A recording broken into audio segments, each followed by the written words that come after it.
China's shareholders have had a hard lesson in stock market cycles since the country's equity bubble began to deflate in June.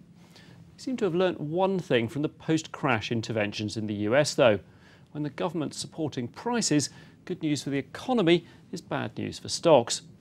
Data showed new apartment prices rose in more cities than they fell last month for the first time since May last year, which suggests that the housing market's rather better condition than many had feared.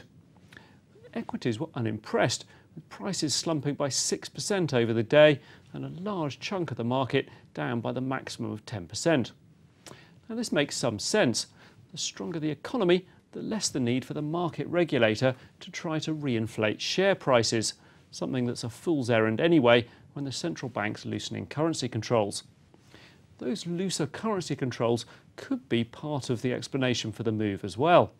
People's Bank of China injected the most money into the financial system in a year and a half today as it tries to keep interest rates down. This signals concern about the state of the economy, but it also intensifies pressure on the currency, which the central bank's been propping up by selling some of its vast stash of dollars. Capital flight out of China could hurt the stock market because, of course, the more money that's taken away, the less there is in shares. But it has to be said that the link between the two is tenuous at best. To see this, just look at what's happened to Hong Kong listed companies. Shares in Hong Kong here in red, and they've just hit a new low for the year.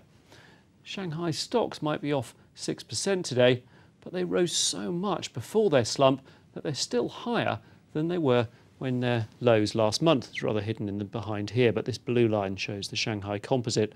It was down here. It's still above even where it was earlier this month, and it's way up on the year as a whole. In fact, up 16%, which is more than any other major market.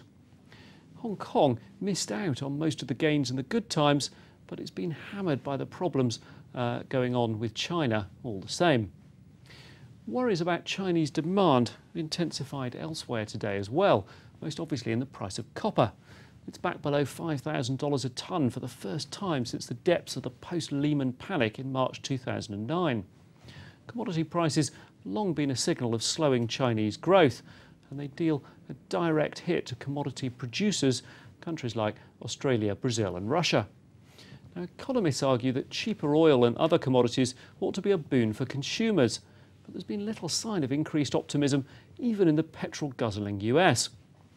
On this chart, there's an index of commodity prices shown here in blue, and against that I've got a measure of bond market optimism expressed through the yield curve, a proxy for the price of money over the long run minus the price of money over the short run. Higher value of this red line, the yield curve, means that hope for long-term growth is strengthening, meaning more demand for long-term money.